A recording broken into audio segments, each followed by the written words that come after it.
Alors, la Ligue savoisienne, quand elle commence à... donc, elle existe à partir de quel moment? Bah, à ce moment-là, quand j'ai rencontré Jean de Pingon, on s'est fait la carte d'identité.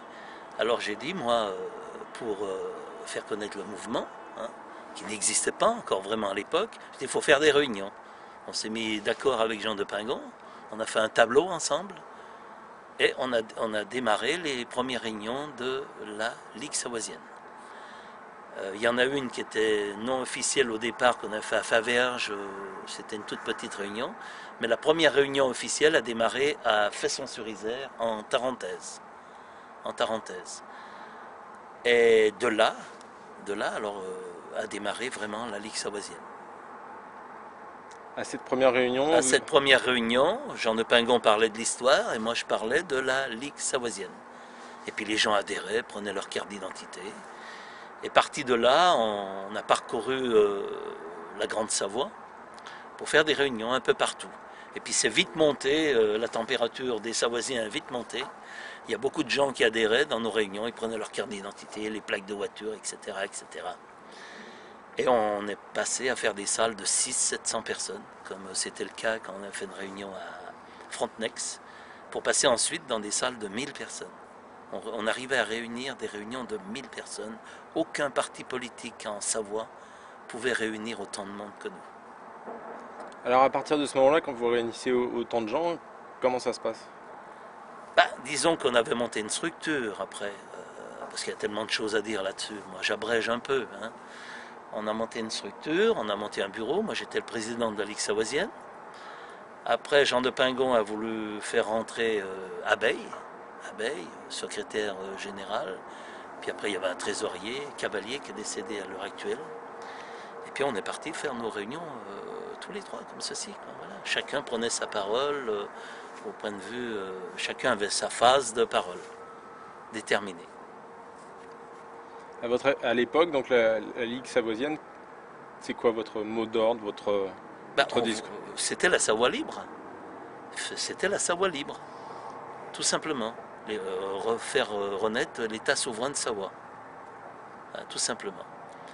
Et si on avait continué dans ce sens-là à faire des réunions, on n'aurait pas eu tous ces problèmes. Après, on aurait peut-être pu monter vite fait à 20 000 personnes en l'espace de quelques années. Alors Ouais. quand vous faites là, qu'est-ce qui se passe mal? Comment ça se passe pour que... Bah, il se passe mal, il se passe une chose. euh, il s'est passé des choses bizarres. Moi, j'étais mis en dehors de la Ligue savoisienne. 3 jours après une réunion à Thiers, en Haute-Savoie. Il y avait 1000 personnes dans la salle. Et j'ai été mis à l'écart tout de suite. On m'a viré de la Ligue savoisienne. Voilà, tout Pourquoi? simplement. Bah, Abeille le dit dans une interview. Il le dit en Savoie. Jean-François Perronnier, c'est un colporteur. Il dit. C'est un colporteur. Et c'est pas avec des colporteurs qu'on va refaire la Savoie. Voilà, tout simplement. Et comme il voulait en faire qu'à sa tête, alors on a été obligé de le mettre à l'écart. Voilà, c'est sympa. Donc, Mais après j'ai compris, j'ai mis longtemps pour comprendre, qu'il était rentré à la Ligue savoisienne lui-même pour faire son propre tremplin politique. Puisqu'il fallait me virer, après il fallait virer plein de gens autour de lui pour pouvoir aller aux élections françaises. Donc là il a fusillé la Ligue savoisienne. Il y a 3000 personnes qui n'ont pas repris leur carte. Parce que le mouvement était monté à 5000 personnes. Et ça s'est effondré maintenant. Je ne sais plus comment ils sont, je ne veux même plus en entendre parler. Ah ben il va peut-être se trouver tout seul, c'est possible, parce que les gens ils veulent nous rejoindre petit à petit. qu'est-ce Moi qui je se passe? reçois des coups de fil en ce moment. Qu'est-ce qui s'est passé à l'époque pour Abeille? Donc il a fait le place net autour de lui et Ah ben il a été aux élections françaises après, bien sûr. Abeille. Ah ben oui, oui, oui. Ouais, faut reprendre le nom d'Abeille, sinon on comprend Oui, oui. Euh, Abeille a été aux élections. Et c'est de là que je me rappelle, quand Abeille a adhéré à la Ligue savoisienne, comme j'étais le président, parce qu'il ne faisait pas partie de la Ligue savoisienne au départ. J'ai gardé sa lettre et j'ai relu sa lettre, parce qu'il m'a écrit une lettre pour qu'il adhère à la Ligue savoisienne. Et quand on décrypte sa lettre actuellement, on voit qu'il parlait déjà des élections. C'était déjà tout dit dans sa lettre. Mais on n'a pas fait attention plus que ça. Et à partir du moment où il se présente aux élections, la Ligue savoisienne, qu'est-ce qu'elle devient? Bah, la Ligue savoisienne, il a déjà été élu. Et la Ligue savoisienne, eh ben, les adhérents, il y en a les trois quarts qui ont tourné le dos parce qu'ils ne s'attendaient pas qu'un parti comme la Ligue savoisienne, qui est des indépendantistes, qui vont manger dans la soupe de la République. Parce que cette soupe, elle pue, nous on n'en veut pas en Savoie. Voilà. Nous sommes anti-républicains.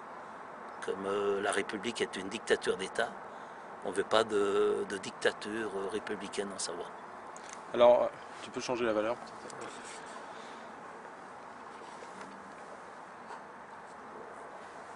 Alors aujourd'hui, on en est où de... Bah, Vous en êtes où, vous, disons, moi, comme j'étais mis à l'écart de la Ligue savoisienne, j'ai beaucoup été contrarié, puisque comme j'étais mis à l'écart après, on m'a pris ma maison, hein, on m'a plus mes beaux propres, on m'a tout pris. Alors je suis parti avec rien du tout, j'ai changé de travail, j'ai fait du spectacle, maintenant je fabrique des produits naturels, je suis en osmose avec la nature. Et puis je voulais plus en entendre parler. Et puis un jour, il y a un personnage qui est venu me voir chez moi. C'est Marius.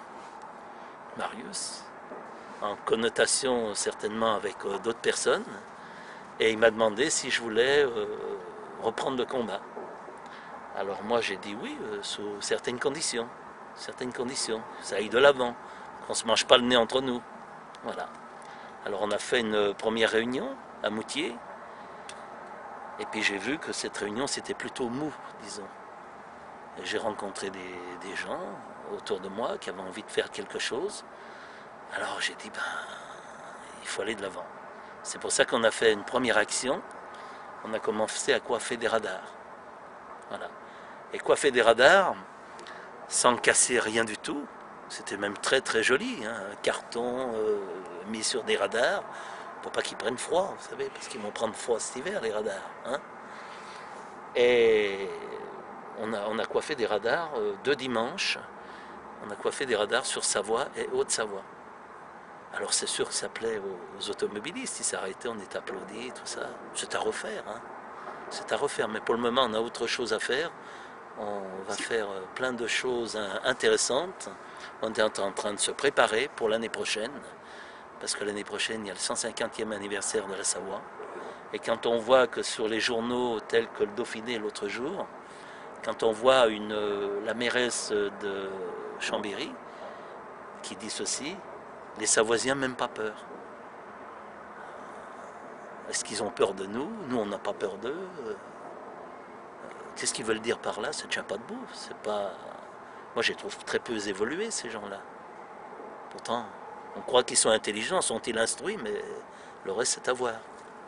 C'est à voir. Alors, nous sommes en train de préparer l'année prochaine la première année de libération de la Savoie. Voilà, c'est tout. C'est clair et net. Puisque maintenant, nous avons aussi le droit international avec nous. Nous, on ne se bat pas avec des armes. Hein. Moi, je ne suis même pas chasseur, vous voyez. Je suis incapable de tirer sur un gibier.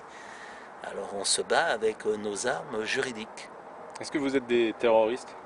Des terroristes? On n'est pas des terroristes, puisque moi je vous dis, je suis incapable de me servir d'une arme, de quoi que ce soit. Et puis quand on fait des actions, on y fait en plein jour. L'autre jour, quand on était coiffé les radars, on a fait ça en plein jour. C'est qu'on n'a pas peur, puisqu'on est chez nous ici. La France est hors la loi en Savoie, on est chez nous. A peur de quoi? On a vaincu la peur, les Savoisiens ont vaincu la peur. Alors, ils n'ont plus peur de la France. Puis la France est en train de s'écrouler,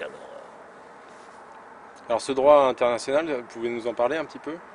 Il y a des gens juridiquement qui sont plus qualifiés que moi à parler de droit. Vous les avez peut-être interviewés, peut-être. Il y a Fabrice Bonnard, qui est l'avocat qui porte plainte contre la France. Et puis il y a des gens tels que Marius qui pourront vous en parler plus que moi. Et ça, vous sentez que ça vous permet... Ah ben oui, ça nous permet d'aller au combat beaucoup plus serein qu'avant, bien sûr. Et puis surtout, pas de bagarre. Comme vous dites, nous ne sommes pas des terroristes. Eh oui, avec le droit, tout simplement. Alors c'est à nous de faire connaître à la population notre droit, notre identité, et puis notre histoire. Parce que j'ai oublié de vous dire, moi j'ai été outré quand j'ai compris qu'on avait des droits en Savoie. Parce qu'avant j'étais comme tout le monde. À l'école on ne nous a jamais appris notre histoire, notre identité, nos droits. C'était tout caché ça. Jamais on nous a appris. Vous vous rendez compte? C'est grave ça quand même. Et moi quand j'ai appris qu'on avait des droits, c'est là que j'ai été bouleversé. Moi j'ai jamais fait de politique, moi. J'ai jamais fait partie d'aucun parti politique. Puis en plus je vote pas puisque je suis anti-républicain. Vous voyez? Alors qu'on n'aille pas me traiter d'extrémiste, c'est facile de traiter d'extrémiste. Quand on vous traite d'extrémiste, bien souvent c'est que vous ne rentrez pas dans le moule de la République. C'est pour ça. Alors moi je suis fier aussi de ne pas rentrer dans le moule de la République.